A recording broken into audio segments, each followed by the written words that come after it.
안녕하세요, 여러분. 국가공인 자격증 전산세무 2급 과정. 자, 오늘은 벌써 14번째 시간입니다. 자, 오늘부터는요, 우리 부가치세법에 대해서 공부를 하려고 하거든요. 오늘은 그 첫 번째 시간으로서 부가치세법 총론과 그리고 가세거래에 대해서 한번 살펴보도록 할게요. 자, 총론에는 이런 부가치세법에 관련된 전반적인 이야기들을 실은 파트를 이야기하고 있습니다. 자, 우선 개념을 좀 잡아볼게요. 자, 우리 부가가치 이런 얘기들 많이 들어봤다, 그죠?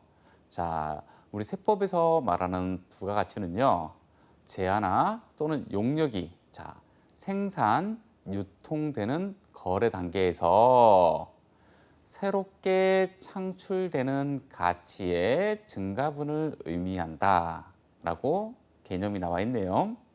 자, 이 말은요, 생산되고 그리고 유통 단계로 들어가게 되고 유통 단계에서 또 유통 단계로 가게 되고 마지막으로 최종 소비자한테 넘어가겠다, 그죠? 재화나 용역이. 자, 그럴 때 그 각 거래 단계마다 사업자마다 각 거래 단계마다 있는 각 사업자들이 자기만의 마진을 조금씩 붙이기 시작할 거예요. 그것을 우리는 새롭게 창출된 부가가치다라고 생각을 해주면 될 것 같아요. 자, 이렇게 부가지세란 이러한 부가가치를 가세 대상으로 해서 부가는 조세를 의미합니다. 자, 부가가치세의 특징은요. 자, 요거는 시험 문제에 좀 잘 나오는 편인데요. 자, 우리 단어를 조금 기억을 해야 됩니다. 자, 특히 세법은 암기해야 될 게 상당히 많은 과목이거든요. 오히려 그 암기를 할 때 이해를 하고 암기를 하면 암기가 좀 더 잘 되는 편이 있는데 이해를 돕기 위한 어떤 취지라든가 그런 내용들을 강의 내용 속에 담기에는 상당히 많이 제한적이거든요. 자, 그래서 제가 설명을 드리게 되면 이제 스스로 기본서를 좀 읽어 보셔야 되는 거예요. 자, 부가치세의 특징은요. 첫 번째는 국세입니다. 자, 이 국세냐 지방세냐 이 구분은요. 누가 징수를 하는 주체냐. 그 징수 주체가 만약에 국가면 그냥 국세가 되는 거고요.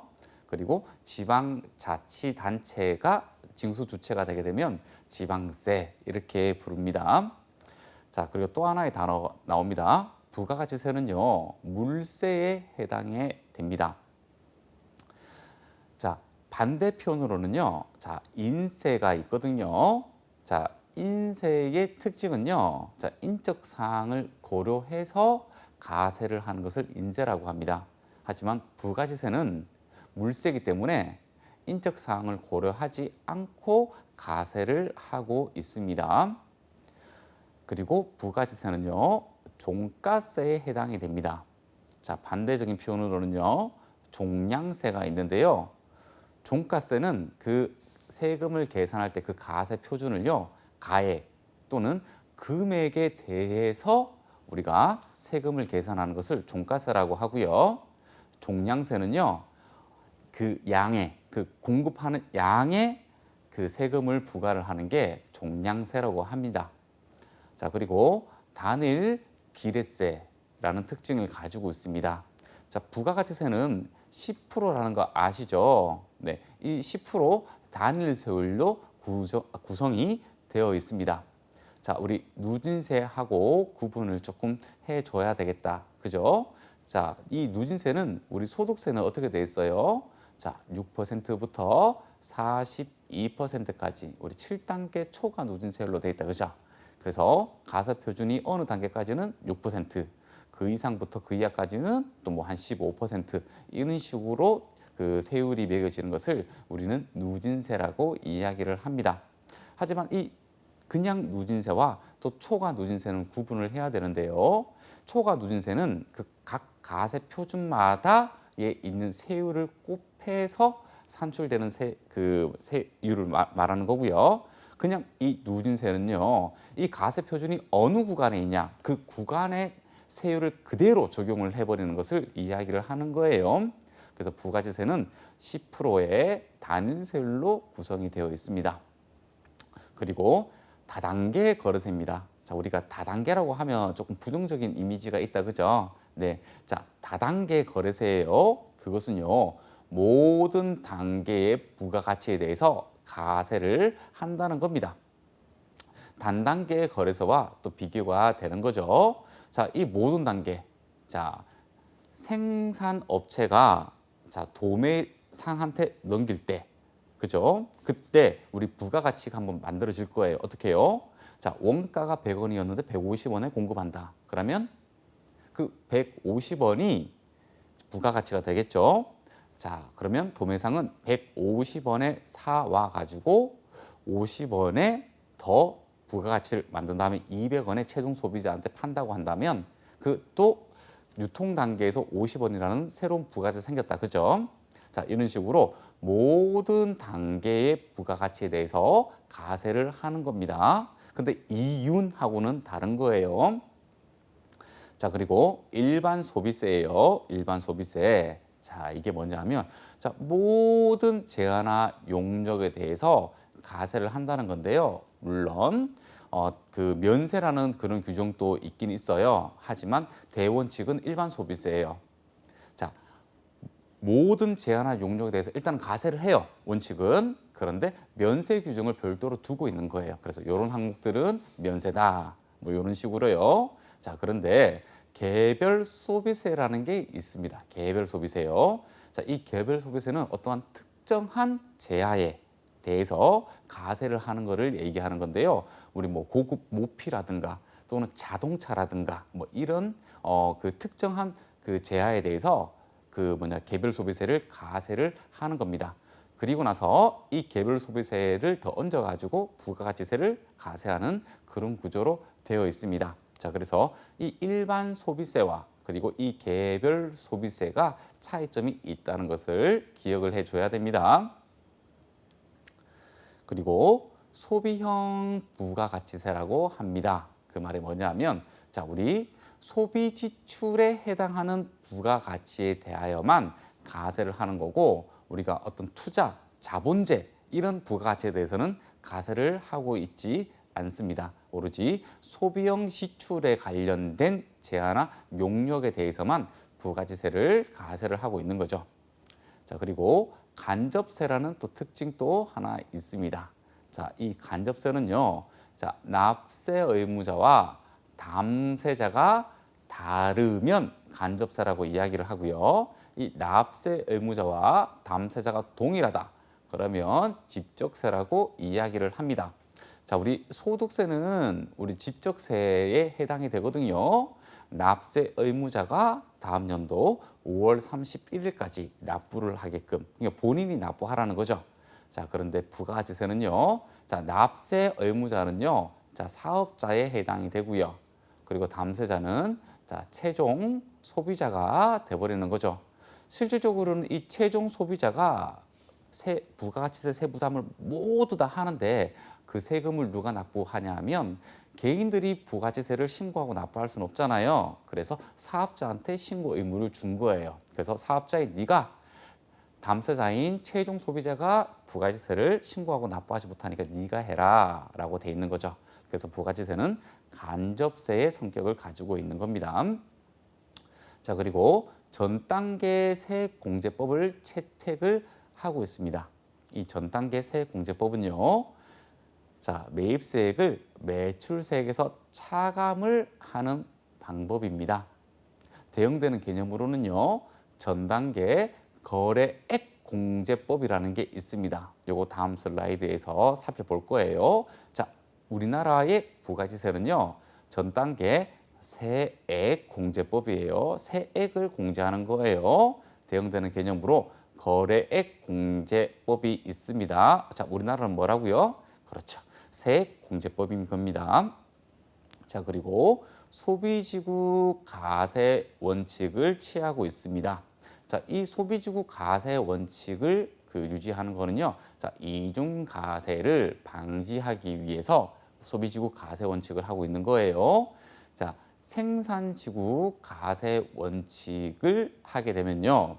자, 생산지에서 그러니까 생산지라면 만든 곳이잖아요. 그 만든 곳에서 부가가치세를 가세를 하고 나면 나중에 해외로 그 물건이 갔을 때 해외랑 우리나라랑 세금, 그러니까 부가치세가 있는 나라도 있고 없는 나라도 있고 또는 10%가 아닌 나라도 있거든요. 그러면 동일한 물건에 대해서 가격이 맞지가 않는 문제점이 발생을 합니다. 자, 그래서 우리가 수출이나 이런 거 할 때는 영세율을 적용해 주는 이유가 그런 겁니다. 생산한 나라에서 부가치세를 가세하지 말고 물건이 넘어갔을 때 그 나라에서 가세를 하라는 말입니다. 그래서 소비하는 나라에서 부가치세를 가세하는 방법을 사용하고 있습니다. 자, 그리고 역진성이라는 어떤 그 특징도 가지고 있는 거죠. 자, 똑같은 물건을 만약 가령 자, TV가 100만 원이라고 했을 때 세금은 부가세는 10만 원이죠. 그죠? 공급가액의 10%니까요. 자, 그런데 어떤 A라는 사람은 1000만 원을 벌고요. 어떤 B라는 사람은 300만 원이라는 급여를 받아요. 그런데 1000만 원을 벌든 300만 원을 벌든 부가지세는 동일하게 10만 원인 거죠. 그죠? 자, 그러니까 오히려 돈 못 버는 사람이 상대적으로 돈을 잘 버는 사람보다 더 많은 세금을 부담한다라는 표현이 역진성이라고 얘기를 합니다.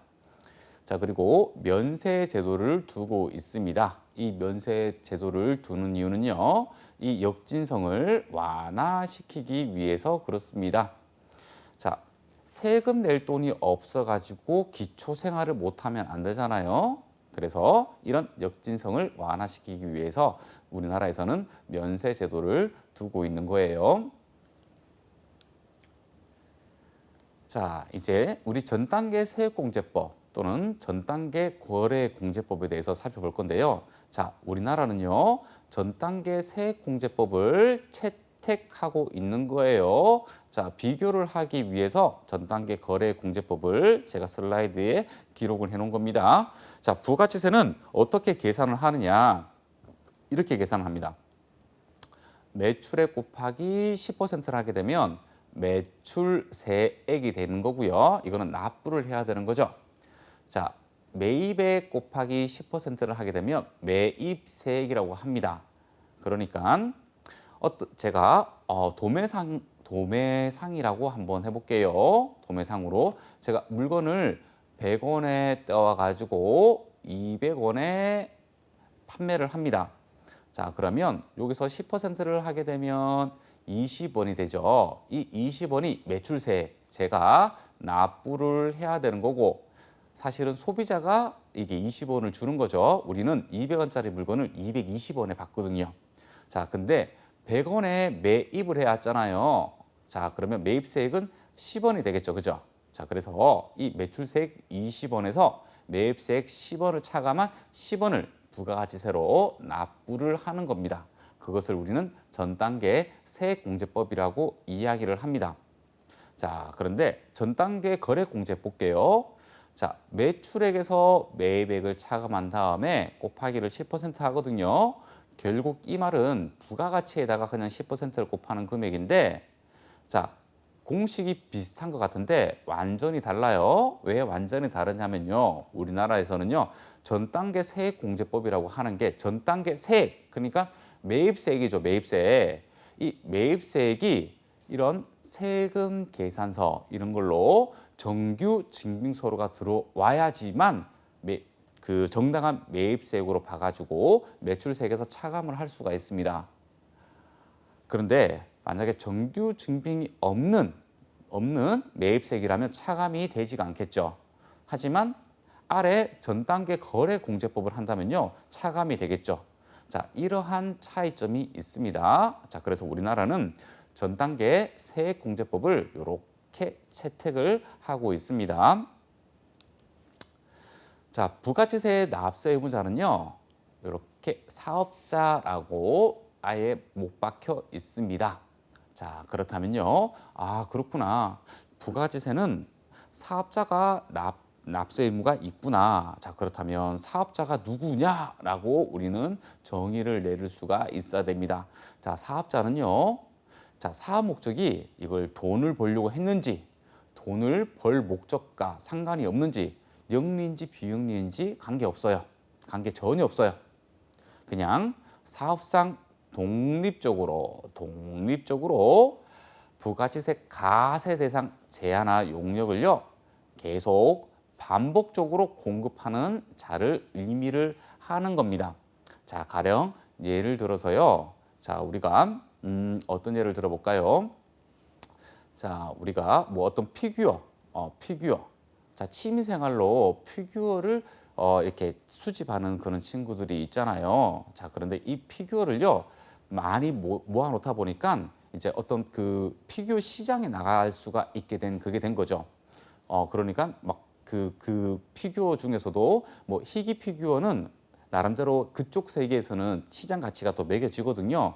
근데 이 사고 팔고를 계속 반복적으로 하는 거예요. 계속 반복적으로. 자, 그렇게 되면 사업자 등록을 하지 않더라도 이 피규어를 팔았을 때 그때에 이 피규어도 부가치세 가세 대상이 제하가 되거든요. 네. 그래서 이 피규어를 계속 반복적으로 사고 팔고 하게 되면 사업자 등록을 내지 않더라도 그냥 사업자라고 그냥 간주해버리는 거예요.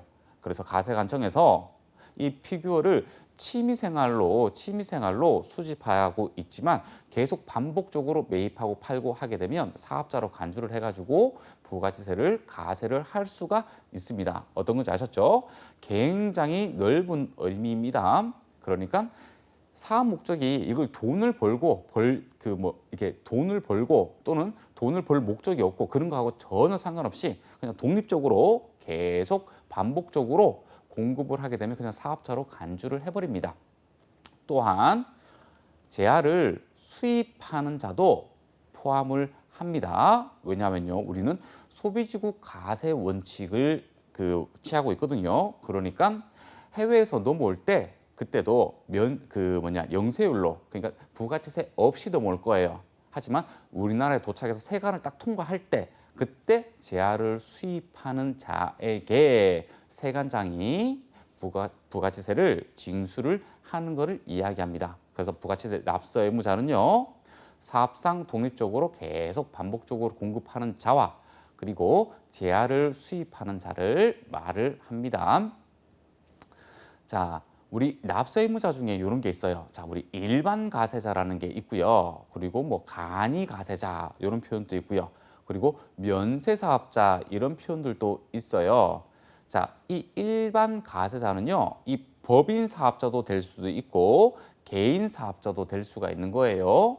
하지만 간이 가세자는요, 개인만 가능한 거예요. 개인만. 자, 면세사업자는요, 부가가치세법상 어떠한 의무도 없습니다. 협력 의무는 있는데요. 어떤 강제적인 어떤 의무는 없어요. 누구만 신고 의무가 있느냐? 여기 일반 가세자와 간이 가세자. 이 두 사업자는요. 부가치세 가세 대상 사업을 하고 있는 거거든요. 자, 그래서 이 두 가세자는요. 우리 부가치세법상 신고 의무가 있습니다. 자, 요거를 조금 구분을 좀 해주셔야 돼요. 자, 간이는 개인만 가능하다. 납세지를 한번 보도록 할게요. 자, 이 납세지는 무엇이냐? 자, 납세지는 세법상 사업장으로 한다. 이렇게 되어 있습니다. 아하, 그렇군요. 왜냐하면요, 이 납세지가 관할 세무서가 되어 가지고요. 납세지 관할 세무서에 우리가 부가치세를 신고 납부를 해야 되거든요. 그러니까 상당한 의무가 있겠다. 그죠? 근데 그 기준을 납세지를 사업장으로 보기 때문에 그 사업장이 어디냐가 상당히 중요한 거죠. 자, 업종에 따라 가지고 요렇게 나누고 있는데요. 자, 강업은 사무소 소재지, 제조업은 최종 제품을 완성하는 장소, 그리고 건설업, 운수업, 부동산 매매업은요, 법인과 개인에 따라서 사업장이 달라요. 만약 법인 사업장이다. 그러면 법인 등기부상 소재지가 사업장이 이렇게 되는 겁니다. 하지만 이런 건설, 운수, 부동산 매매업을 하는 당사자가 개인 사업자에 해당이 된다면요. 자, 업무를 총괄하는 장소가 사업장이 되는 거예요. 자, 제가 이렇게 색깔을 놓는 것은요. 시험에 자주 출제가 되니까 놓는 거겠다. 그죠? 외우셔야 돼요. 외우셔야 돼요. 자, 부동산 임대업은요. 자, 임대업은요. 법인 개인 구분 없이 부동산 등기부상 소재지가 되는 거예요. 자, 지금 등기부가 두 개가 나오는데요. 자, 법인 등기부가 있고 부동산 등기부가 있잖아요. 자, 법인도 인격을 부여받으려면 법인, 그러니까 사람이잖아요. 그죠? 자, 법으로 인격을 강제적으로 부여한 것을 법인이라고 하거든요. 자, 그렇다면 그 인격을 어떻게 주느냐? 자, 우리가 법원, 그러니까 등기소라고 하죠. 그 등기소에다가 등기를 해야 됩니다. 그래야지 인격이 나오거든요. 그래서 법인 사업자는 사업자 등록을 하기 이전에 법인 등기를 먼저 해야 됩니다. 그러면 부동산 등기부처럼 법인 등기부가 나오거든요. 그래서 건설, 운수, 부동산 매매업을 운영하는 법인 사업장은요. 법인 등기부상 소재지가 사업장이 되는 겁니다. 하지만 임대업은요. 임대업은 언제나 부동산의 등기부상 소재지가 사업장이 되는 겁니다. 자, 우리 무인 자동 판매기 많죠. 무인 자동 판매기, 우리 커피 자판기도 있고요. 그리고 우리 그 어린 친구들이 좋아하는 우리 알 자판기 있죠. 이렇게 500원짜리 동전 넣으면 드르륵 두리면 이렇게 이렇게 랜덤으로 나오는 상품이 나오는 이런 무인 자동 판매기 같은 것들이 있잖아요. 이 무인 자동 판매기 사업을 하는 사업장은요, 이 무인 자동 판매기를 설치한 장소가 아니에요. 어디냐? 업무를 총괄하는 장소가 사업장에 해당이 됩니다. 아셨죠? 자, 만약 사업장을 설치하지 않았다. 그러면 그 사업자의 주소나 거소를 사업장으로 보고요. 그리고 비거주자나 외국 법인 같은 경우에는 자, 국내 사업장 소재지를 그냥 사업장으로 보고 있습니다. 자, 요거 사업장으로 보는 그 업종별로 사업장으로 보는 장소 있죠. 요거 잘 기억해 줘야 돼요. 암기가 반드시 필요합니다. 자, 이 외에 이제 우리가 그 사업장으로 판단해야 되는 것들이 있거든요. 자, 우리가 시험에 잘 나오는 것들이 이런 것들인데요. 자, 직매장이라는 게 있고, 하치장이라는 게 있고, 그리고 임시사업장이라는 게 있습니다. 자, 직매장은 사업장에 해당합니다. 하지만 하치장과 임시사업장은 별도의 사업장으로 보지 않습니다. 직매장은 이러한 것을 직매장이라고 합니다. 자, 판매를 하기 위하여 특별히 판매 시설을 갖춘 장소를 직매장이라고 이야기를 합니다. 자, 판매 시설을 갖춘 장소, 그죠? 자, 하치장은요, 재화를 단순히 보관하거나 관리하는 시설만을 갖춘 장소를 하치장이라고 합니다. 그러니까 여기서는 판매 활동이 발생하지 않겠다. 그죠? 단순히 그 재화를 보관하고 관리하는 용도로만 쓰는 것을 하치장이라고 이야기합니다. 자, 임시사업장은요. 자, 뭐 각종 경기 대회입니다. 대회. 그리고 박람회 이럴 때 일시적으로 이렇게 뭐 한 1주간 또는 2주간 임시로 개설한 행사 장소를 의미하는데요. 자, 여기서도 판매 행위가 이루어질 수 있겠다. 그죠? 하지만 임시사업장은 사업장으로 보지 않고 그냥 기존 사업장에 해당이 된다. 이렇게 생각을 해주시면 돼요. 하치장은 그냥 창고이기 때문에 아예 사업장하고는 관련이 없는 거예요. 자, 직매장, 하치장, 임시사업장 가지고 문제에서 사업장 여부에 대해서 판단되는 문제가 나온다면 여러분들 맞출 수 있습니다. 사업장에 해당되는 것 직매장밖에 없는 거예요.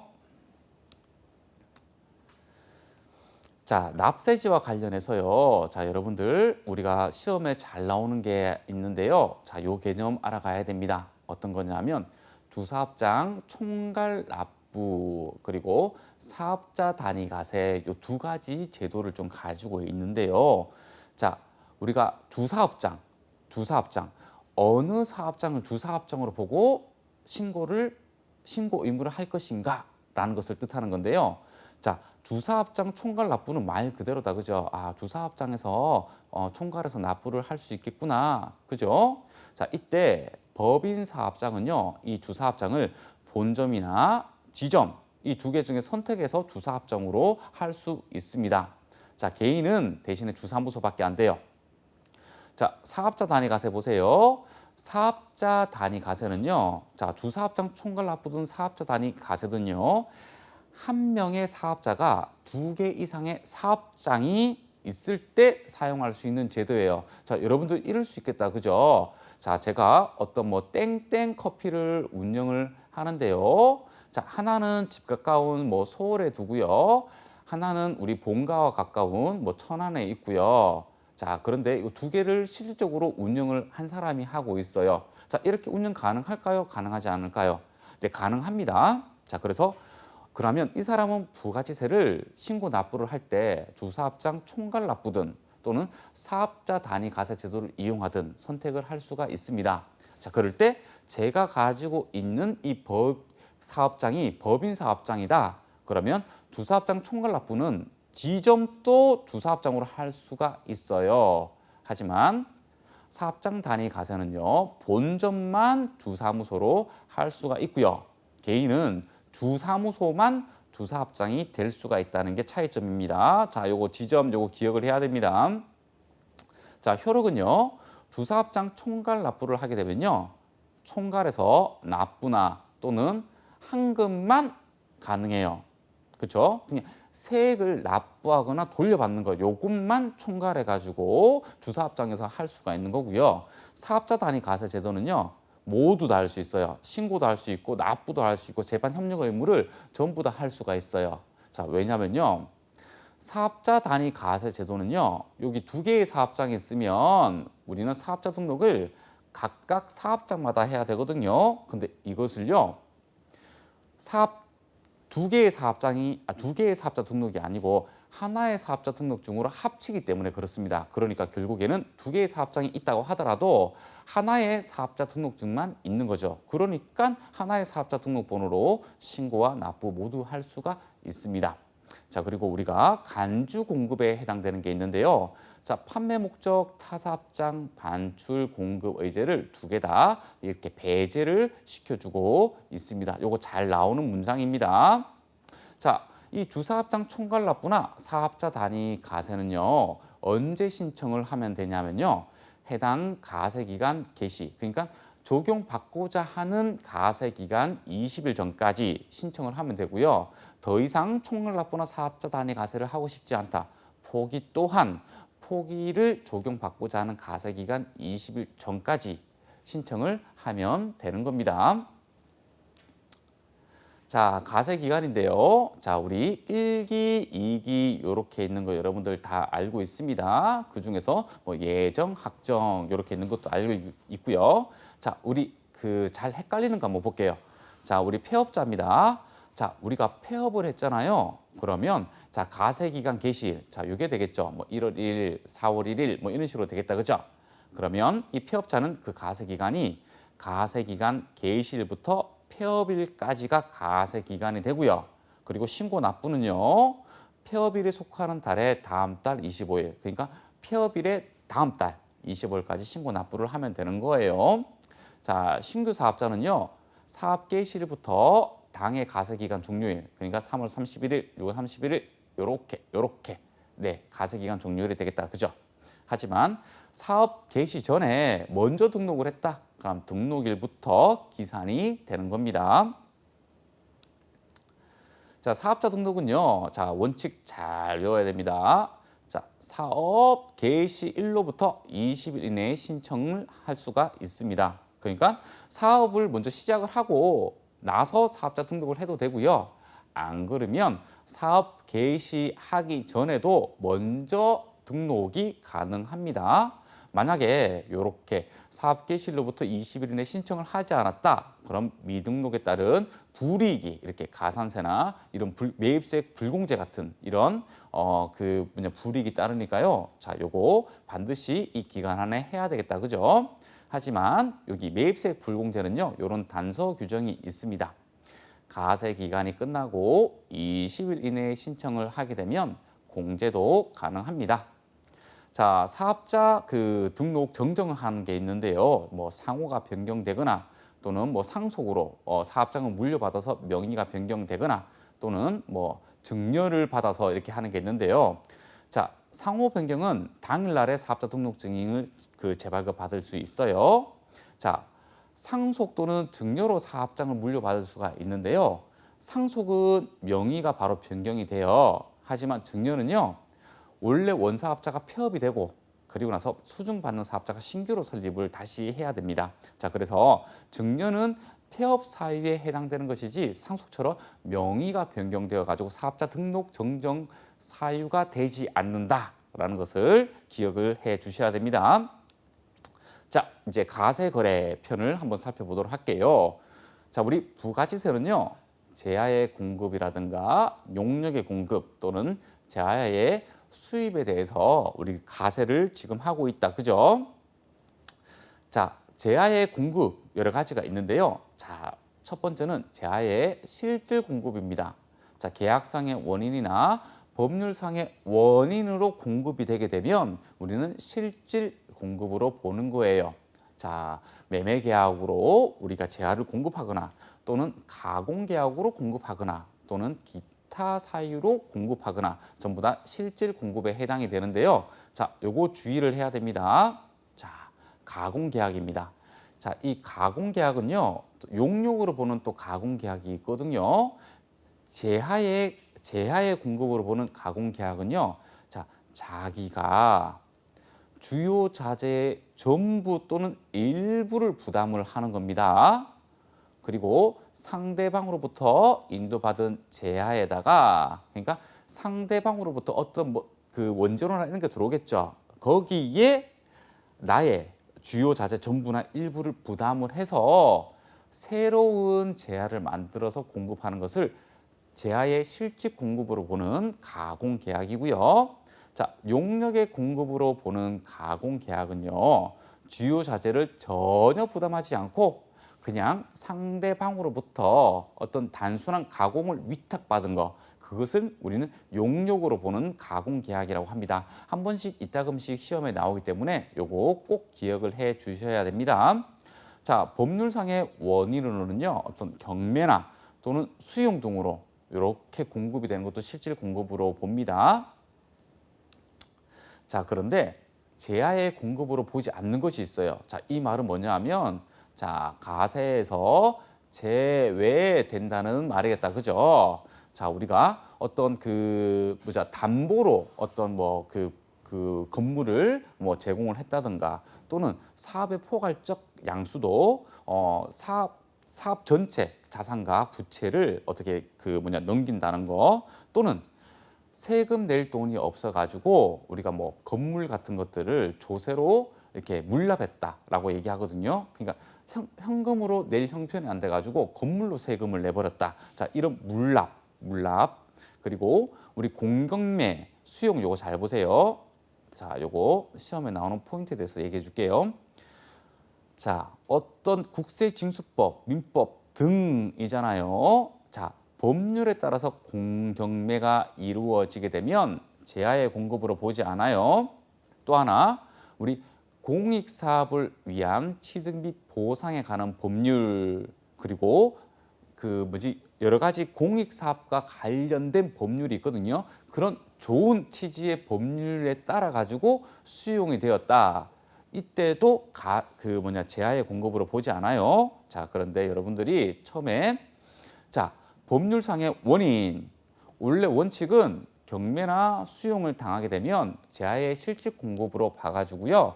부가치세가 가세가 돼야 됩니다. 하지만 이런 4번, 5번 이런 법률에 따라서 공급매나 수용이 된다면 제하의 공급으로 보지 않는 거예요. 자, 그리고 일정한 조건을 갖춘 신탁재산에 대한 소유권 이전도 제하의 공급으로 보지 않습니다. 자, 요거 제하의 공급으로 보지 않는 것 또는 제하의 공급과 제하의 공급으로 보지 않는 것, 이 구분하는 문제들이 한 번씩 나오거든요. 잘 기억을 해야 됩니다.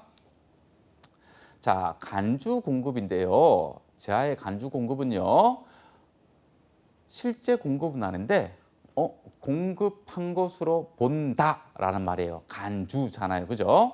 제하의 간주 공급은요, 크게 이렇게 네 가지로 구분을 하고 있습니다. 자, 첫 번째 자가 공급이 있고요. 두 번째 개인적 공급이 있고요. 자, 세 번째 사업상 증여라는 게 있고요. 그리고 폐업 시 잔존 제하라는 게 있습니다. 자, 여러분들 요거는 용어, 의미 전부 다 이해하시고 암기를 해야 된다는 겁니다. 자, 우선 전제 조건을 먼저 깎게요. 그게 뭐냐면, 자, 우리가 공급을 했다는 것은 우리가 어떤 것을 매입을 하거나 제조를 했다는 겁니다. 자, 매입을 했으면 저도 부담한 매입세액이 있을 거고요.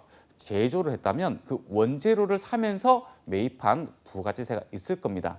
그것을 우리는 매입세액이라고 이야기를 하죠. 자, 세금 계산서를 받은 정당한 매입세액은요, 매출세액에서 공제를 할 수가 있습니다. 자, 그래서 정당한 매입세액으로요, 우리가 부가치세 신고를 할 때 매입세액을 공제받은 제하라는 일단은 전제를 깔고 시작을 하는 겁니다.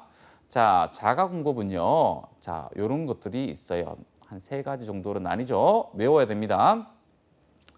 면세 사업에 존용을 하거나 또는 비용업용 소형 승용차와 관련해서 구입, 유지와 관련된 비용들, 그리고 판매 목적 타사업장 반출 합쳐가지고 이렇게 뭐 옛날에는 면비판 뭐 이런 식으로 그 암기를 했었거든요. 자, 요 세 가지가 자가 공급에 해당이 되는 겁니다. 자, 가세 제하였기 때문에 매입세 공제를 받은 거거든요.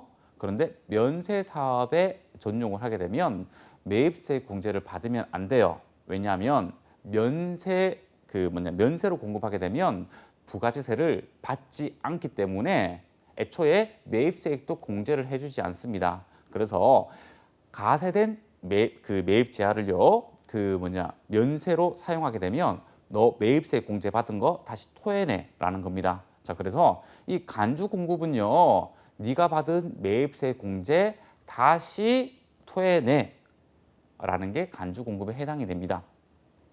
자, 그래서 면세 사업에 존용을 하게 되면 다시 매입세 공제 받은 것들을 다시 내야 되고요. 자, 비용업용 소형 승용차. 자, 비용업용 소형 승용차는요, 우리가 조금 제재를 할 목적으로 이렇게 법 규정을 두고 있는 거예요. 자, 비용업용 소형 승용차와 사용 또는 그 유지를 위하여 사용을 하게 되면요. 자, 이것도 자가 공급으로 봐가지고요, 우리가 그 부가치세를 가세를 하고 있습니다. 자, 판매 목적 타사업장 반출. 자, 우리 좀 전에 뭘 배웠죠? 주사업장 총괄 납부, 사업자 단위 가세제도 배웠잖아요. 이 두 가지는 판매 목적 타사업장 반출을 배제한다고 했다, 그죠? 그러니까 자가 공급으로 보지 않는다, 그죠? 네, 둘 이상의 사업장에 있는 사업자가 자기의 다른 사업장으로 반출한 것을 우리는 판매 목적 타사업장 반출이라고 부릅니다. 자, 나의 하나의 사업장에서 다른 하나의 사업장으로 보내게 되면 공급이잖아요. 공급. 그죠? 자, 그것을 이야기를 하는 거예요. 자, 개인적 공급은요. 자, 사업과 직접 관계없이 자기의 개인적인 목적으로 사용하거나 또는 사용인, 그러니까 그 직원들을 얘기하는 겁니다. 직원들한테 사용하게 하는 것을 개인적 공급이라고 이야기를 합니다. 제가 화장품을 도소매하는 업체라고 한번 가정을 해볼까요? 자, 제3자한테, 최종 소비자들한테 제가 화장품을 판매하기 위해서 제가 화장품을 어느 회사로부터 떼왔는데요.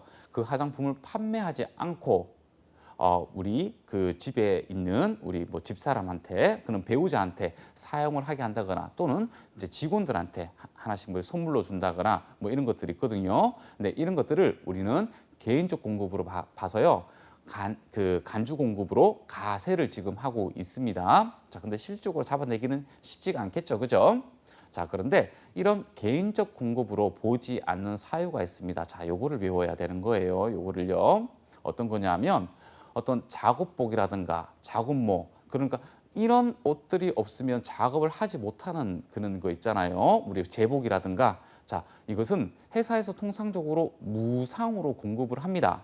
하지만 이런 작업복을 사올 때 매입세액을 공제받을 수가 있겠죠. 왜냐하면 그 작업복을 공급하는 회사도 자기 공급가액에다가 부가세를 받거든요. 그럼 저도 부담을 하겠죠. 그죠? 자, 부담을 했으니까 저는 정당한 매입세액으로 공제를 받았을 거예요. 하지만 직원들에게 무상으로 공급을 하면서 일을 시켰으면 개인적 공급으로 보지 않는다는 겁니다. 그리고 직장 체육비, 직장 연회비 뭐 이런 것들이 있거든요. 그냥 단순하게 그냥 회식과 관련된 그러니까 직원들끼리 단합을 위해서 어떠한 한 행위들 이렇게 생각을 하면 될 거예요. 자, 이것을 이때 직원 단합을 위한 뭐 어떤 회식이나 이런 데 사용을 했다. 자, 그런 것들은 간주 공급으로 보지 않는다. 자, 그리고 1인당 연간 10만 원. 자, 요거 외워야 되겠다. 그죠? 자, 1인당 연간 10만 원 이내에 경조사와 관련된 제하도 우리가 간주 공급으로 보지 않습니다. 자, 사업상 증여는요. 자, 자기의 고객이나 또는 불특정 다수인들에게 주는 것을 의미를 합니다. 자, 하지만 제외 사유가 있습니다. 자, 요걸 외워야 되겠다. 그죠? 자, 대가를 받지 않고 인도하는 견본품. 그죠? 자, 요거는 간주 공급으로 봐서 가세하지 않는 거예요. 광고 선전용으로 불특정 다수에게 배포하는 광고 선전물 등 우리 화장품에 우리 견본으로 쓰라고 주는 거 있다. 그죠? 자, 이러한 것들 다수한테 뿌릴 때, 네. 자, 그리고 폐업시 잔존 제한은요, 우리가 사업을 폐업을 하게 되면 남은 재고가 있을 거거든요. 자, 이 재고를 자기한테 공급한 것으로 봐버리는 거예요. 자, 그 말이 뭐냐면, 팔지도 않았는 재고인데 매입세 공제를 받았으니까 국가 입장에서는 유출만 생길 거거든요. 왜냐하면 이 사업자가 이 재고를 최종 소비자한테 판매를 하면서 부가세를 받아서 납부를 해야지 이 매입세액도 공제를 해주는 게 맞거든요. 그래야지 국가가 부가지세로 손실을 보지 않는데요. 모든 사업자가 다 재고 자산을 취득만 하고 판매를 하지 않고 그리고 폐업을 했다고 가정을 한다면요. 국가는 매입세 공제, 그러니까 다 돌려주기만 할 뿐 다시 매출세액을 납부받는 방법은 없을 겁니다. 그럼 국가적으로는 손실이 발생하겠죠. 자, 그래서 폐업할 때 남아있는 제한은 자기한테 공급한 걸로 봐가지고요. 간주 공급으로 가세를 하고 있습니다. 자, 이번에는 용역의 공급이에요. 자, 용역의 공급, 자, 가세 대상을 볼게요.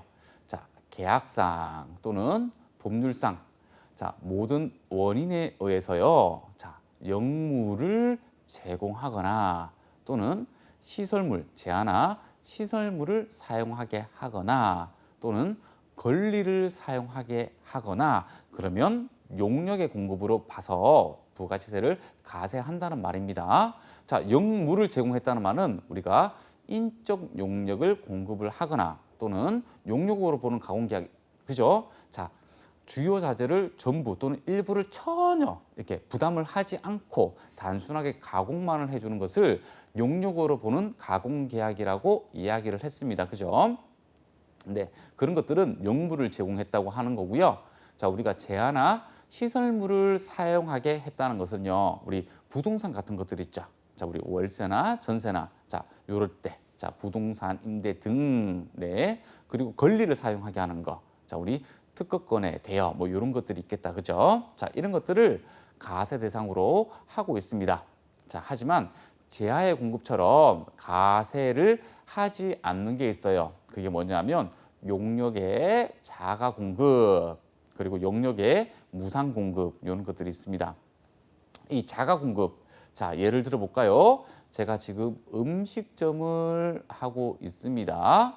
자, 저는 종업원을 데리고 있어요.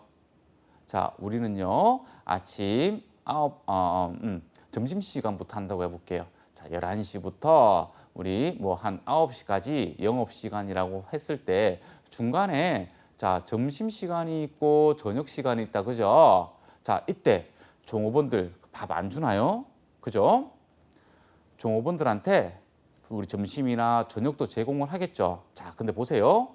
자, 이 음식점에서 최종 소비자한테 된장찌개를 한 그릇 팔았다고 하면 그 금액 안에는 부가가치세를 받습니다. 그렇죠? 자, 고객한테는 부가세를 받으면서 왜 종업원한테는 왜 그 부가세를 받지 않느냐? 그렇죠? 자, 실질적으로 부가세를 어떻게 가세를 해요? 그죠? 그래서 이 용역의 자가 공급은요, 가세에서 제외를 하고 있습니다. 또한 용역의 무상 공급, 제하의 무상 공급은 우리 가세를 하거든요. 이 용역의 무상 공급은 또 잡아내기가 사실 현실적으로 힘듭니다. 그래서 현실적으로 가세를 하지 못합니다. 자, 어떤 거냐 하면 자, A 사업장이 있고 B 사업장이 있어요. 자, A 사업장은 자, 제가 운영을 하는 곳이고요. 자, B 사업장은 우리 가족들이 운영하는 곳이에요. 제가 요 B 사업장에서 자, 인적 용역을 제공을 해줬어요. 인적 용역을 가서 일을 해줬겠죠. 그럼 B는 A한테 돈을 주겠죠. 그죠? 자, 돈을 줄 때 매출세 돈에다가 뭘 주냐면 자, VAT를 합쳐가지고 이렇게 돈을 주겠다. 그죠? 그럼 A는 이 VAT를 납부를 해야 되거든요. 자, 그런데 이런 용역의 무상 공급, 이 돈을 받지 않고 용역을 제공한 거는 사실 현실적으로 가사하기가 많이 힘들겠다. 그죠? 자, 그래서 이 용역, 이 자가 공급, 그리고 이 무상 공급은요, 가세에서 제외가 됩니다. 다만, 자, 특수 관계자 간 우리 부동산 무상 임대 용역 있죠. 자, 제가 어떤 부동산을 상가를 가지고 있는데요. 그 상가를 우리 가족들이 장사를 하게끔 우리 가족이니까 임차로 받기가 좀 그렇잖아요. 그죠? 임대로 받기가. 그래서 그냥 무상으로 쓰라고 했어요. 근데 그거 가세가 됩니다. 하지만 주택은 괜찮아요. 자, 그리고 고용 관계에 의한 근로 제공. 자, 우리가 월급을 받을 때 자, 부가치세 별도로 받지 않죠? 그죠? 회사로부터 우리가 근로를 제공하고 그 월급에다가 부가세를 별도로 받지 않는다고요. 그런 것처럼 이런 근로의 제공도 가세에서 제외가 되는 것들입니다. 자, 이제 공급 시기를 볼 건데요. 자, 공급 시기 정말 중요합니다. 자, 정말 중요합니다. 자, 제하의 원칙적인 공급 시기를 볼게요. 자, 제하가 이동이 필요하다. 그럼 인도되는 때를 공급 시기로 본다. 자, 이 공급 시기가 왜 중요하냐? 나중에 이 세금 계산서 발급 시기하고도 관련이 돼 있고요. 그리고 가세 표준하고도 관련이 돼 있습니다. 그렇기 때문에 이 공급 시기 지금 공부할 때도 그리고 나중에 공부 끝나고 현장에 갈 때도 상당히 중요합니다. 잘 외워두셔야 됩니다. 자, 이동이 필요하지 않다. 그러면 이용 가능하게 되면 공급 시기로 봅니다. 하지만 이 두 개의 규정을 적용할 수 없다. 그러면 공급이 확정되는 때를 공급 시기로 보는 거죠. 이게 제하를 공급했을 때 원칙적인 공급 시기로 보는 거예요. 자, 하지만 거래를 자, 형태별로 봤을 때 어떤 것으로 공급 시기로 봐야 되느냐? 자, 이렇게 규정이 되어 있어요. 자, 우리가 어떤 현금이나 외상이나 할부 판매했을 때는요. 제하가 인도되거나 이용 가능될 때, 그러니까 인도될 때 전부 다 공급 시기로 보면 되겠다. 그죠? 하지만 장기 할부 판매, 자, 여기서는 단기 할부 판매가 될 거고요. 장기 할부 판매는요. 대가의 각 부분을 받기로 한 때예요. 아셨죠?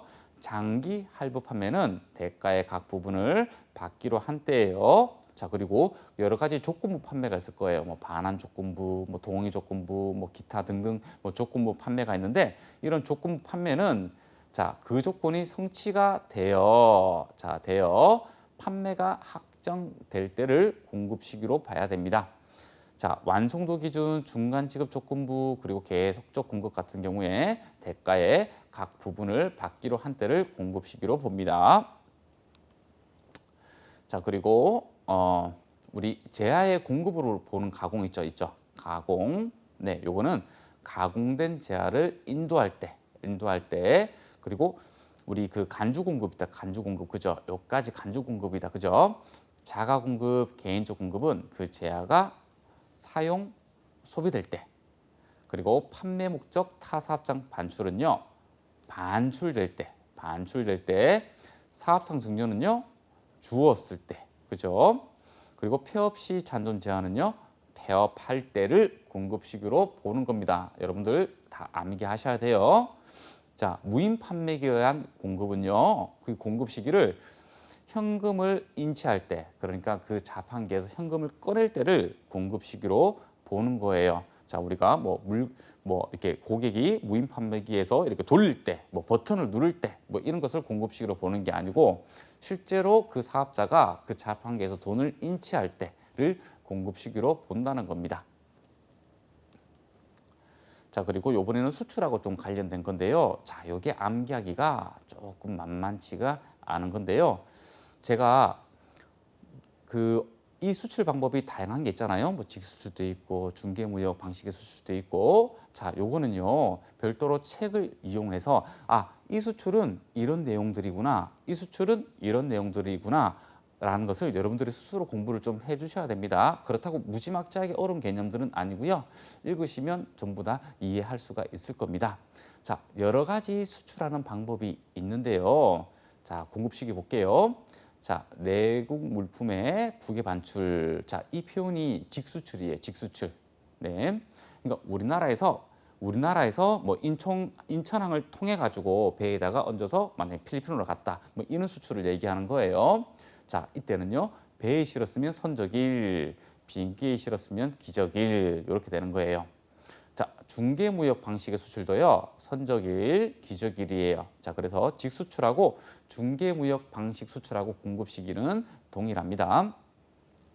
자, 원양업 그리고 위탁 판매 수출은요, 공급 가액이 확정되는 때를 공급 시기라고 합니다.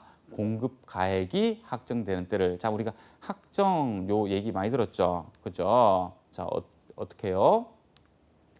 자, 판매가 확정되었을 때, 자, 원칙적인 그 공급 시기에서도 공급이 확정되었을 때, 그죠? 자, 그러니까 실제로 인도되었구나라는 것을 객관적으로 확인될 때를 우리가 공급이 확정 이렇게 표현을 하잖아요. 자, 그런데 이 원형하고 위탁 판매 수출은요, 자, 공급 가액이 확정되는 때를 공급 시기로 본다는 것을 잘 기억을 해줬으면 좋겠습니다. 자, 위탁 가공무역 방식의 수출은요, 자, 외국에서 인도되는 때를 공급 시기로 봅니다. 자, 외국 인도 수출은요, 자, 외국에서 인도되는 때를 공급 시기로 봅니다. 자, 요거 두 개 비슷하고요. 자, 요거 하나 조금 틀립니다. 그죠? 자, 위탁 판매 수출입니다. 그죠? 자, 여러분들 외워줘야 됩니다. 자, 용역의 공급 시기를 볼게요. 자, 원칙적인 공급 시기인데요. 자, 역물을 제공한다. 자, 우리가 인적 용역을 제공한다. 자, 이럴 때는요. 자, 우리 그 인적 용역의 제공이 완료되는 때를 우리는 공급 시기로 보는 겁니다. 그러니까 자, 통상적으로 우리가 인적 용역을 제공하게 되면 웬만하면 이 일 다 끝나고 이렇게 돈을 받잖아요. 자, 그런 거라고 생각을 좀 해주면 될 것 같아요. 자, 인적 용역이 모두 완료가 될 때를 우리는 공급 시기로 본다. 자, 하지만 이런 시설물이나 또는 권리라든가 이런 제아를 사용하게 할 때는요, 제아가 사용되는 때를 우리는 공급 시기로 보는 거예요. 자, 그러면 우리 거래 형태별 공급 시기를 한번 보도록 할게요. 자, 장기 할부나 또는 조건부 용역 같은 경우에는 자, 대가의 각 부분을 받기로 한 때입니다. 좀 우리 제아의 공급하고 좀 비슷하다. 그죠? 그리고 공급 단위를 구획할 수 없는 용역을 계속적으로 공급을 한다. 자, 이때도 대가의 각 부분을 받기로 할 때입니다. 자, 보세요. 예정 신고 기간 종료일 또는 가세 기간 종료일을 공급 시기로 볼 때가 있는데요. 그거는요. 부동산 임대 용역의 간주 임대료 그리고 이 가세 기간에 걸쳐서요. 계속적으로 용역을 제공하고 선불로 받는 경우 그러니까 먼저 돈 받아놓고 이 가세 기간에 걸쳐서 계속적으로 용역을 제공을 했다. 그렇다면요. 예정 신고 기간 종료일 또는 가세 기간 종료일을 공급 시기로 본다는 것입니다. 이와 관련돼 가지고 문제를 좀 빠르게 풀어볼게요. 자, 우리나라 부가세 특징 아닌 것은 자, 4번 소득세에 가세한다. 이거 아닙니다. 그죠? 이거는 소득세에 해당이 되는 겁니다. 그죠? 자, 두 번째. 자, 사업자 등록과 관련된 설명으로 적절하지 않은 것은 자, 신규 사업자는 사업 개시일부터 20일 이내에 사업자 등록을 하여야 한다. 맞네요. 자, 사업자 등록은 반드시 사업장마다 하여야 한다. 조금 제가 볼 때는 좀 이상한 문구가 있네요. 3번 신규로 사업을 개시하려는 자는 사업 개시일 전이라도 사업자 등록을 할 수 있다. 자, 말씀드렸어요. 4번 세무서장은 원칙적으로 사업자 등록증을 법에서 정한 기한 내에 교부하여야 한다. 당일 발급, 3일 발급 이런 것들이 있습니다.